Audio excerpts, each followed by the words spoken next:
నాకేంటి, నా పని నాదే, నా మాటే సెపరేటు, అదే గొంతు, అదే వాగ్దాటి, మంత్రి అయినా అదే దూకుడు. ప్రతిపక్షంలో ఉన్నప్పుడు ప్రజా వ్యతిరేక విధానాలపై పోరాడిన వైనం టీడీపీలో ఫైర్ బ్రాండ్గా ముద్రపడిన మహిళా నేత. జగన్ని విమర్శించడంలో అందవేసిన చెయ్యి. అసెంబ్లీ నుంచి రోజా సస్పెండ్కి కారణమైన నాయకురాలు. ఇప్పుడు మంత్రిగా బాధ్యత గల పదవిలో కొనసాగుతున్న అదే దూకుడు, అదే ఫైర్. తగ్గేదేలే అంటున్న ఆ మహిళా మంత్రి ఎవరు, ఏంటా కదా?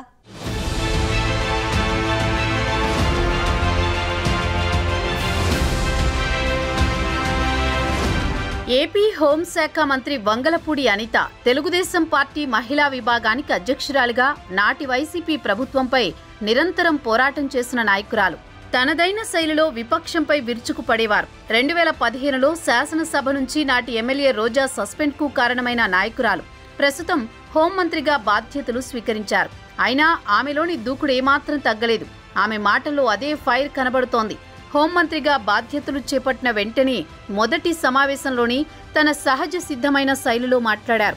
విశాఖపట్నం సర్క్యూట్ హౌస్లో జరిగిన విలేకరుల సమావేశంలో మాట్లాడుతూ గంజాయి అక్రమ రవాణాపై ఉక్కుపాదం మోపుతామని రాష్ట్ర హోంశాఖ మంత్రి హోదాలో గట్టిగానే చెప్పారు. ఏపీలో గత ప్రభుత్వ హయాంలో గంజాయి విచ్చలవిడిగా దొరికేది. పక్క రాష్ట్రాలలో కూడా గంజాయి పట్టుబడినా దాని మూలాలు ఏపీలోనే ఉండేవి. దీనిపై ప్రతిపక్షంలో ఉండగా అనిత వైసీపీ ప్రభుత్వంపై విరుచుకుపడింది. దీంతో ఇప్పుడు తానే స్వయంగా హోంమంత్రి కావడంతో తన తొలి మాటే గంజాయిపై మాట్లాడడం చర్చనీయాంశమైంది.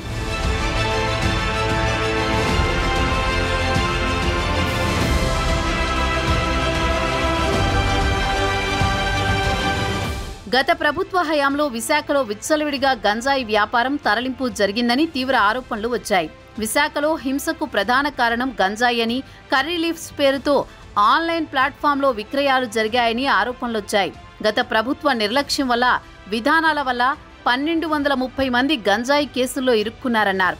గత 5 సంవత్సరాల్లో రాష్ట్రాన్ని గంజాయికి అడ్డాగా మార్చారని ఆరోపించారు. గంజాయిపై ఒక్క రివ్యూ కూడా పెట్టకపోవడం వెనుక ఉద్దేశాలేంటో అర్థం కావడం లేదన్నారు. రాష్ట్ర రాజధాని అని చెప్పి విశాఖను గంజాయి, డ్రగ్స్కి రాజధాని చేశారని అన్నారు.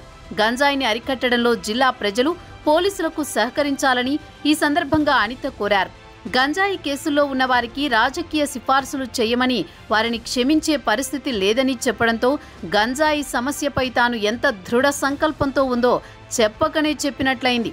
టాస్క్ ఫోర్స్ ద్వారా గంజాయి అక్రమ రవాణాపై దృష్టి సారించి చెక్పోస్టులు పెంచుతున్నామని చెప్పడం ద్వారా గంజాయి అక్రమ రవాణాని అరికట్టడానికి ప్రభుత్వం భవిష్యత్తులో ఎలాంటి నిర్ణయాలు తీసుకోబోతుందో వివరించారు.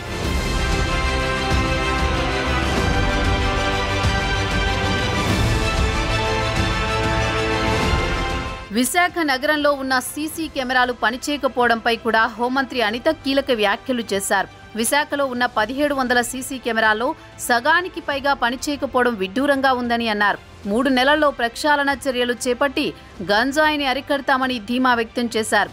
డీ అడిక్షన్ కేంద్రాల సంఖ్యను పెంచుతాం, యువతకు, గిరిజనులకు అవేర్నెస్ కార్యక్రమాలు చేపట్టి వారికి ఉపాధి కల్పిస్తామని చెప్పారు. అదేవిధంగా ఈవ్ టీజింగ్ పై కూడా ప్రత్యేక దృష్టి సారిస్తామన్నారు.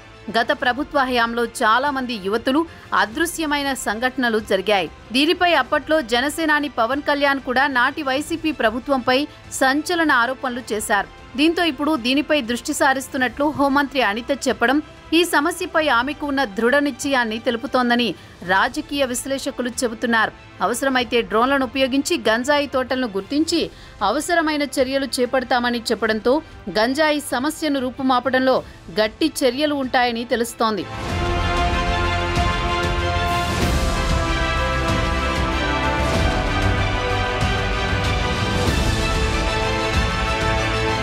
వైసీపీ ప్రభుత్వం ఎంతో ప్రతిష్టాత్మకంగా ప్రారంభించిన దిశ పోలీస్ స్టేషన్ల పేరు మారుస్తానని చెప్పడంతో గత ప్రభుత్వం తీసుకున్న నిర్ణయాలు సరైన ఫలితాలు ఇవ్వలేదని తెలుస్తోంది. వాటిని కేవలం మహిళా పోలీస్ స్టేషన్లుగానే కొనసాగిస్తామని చెప్పారు. అదే క్రమంలో రాజకీయపరమైన దాడులకు మేము పాల్పడడం లేదని పేర్కొన్నారు. అయితే తప్పు చేసిన వారిపై చట్టపరమైన చర్యలు తీసుకుంటామని తేల్చి చెప్పారు.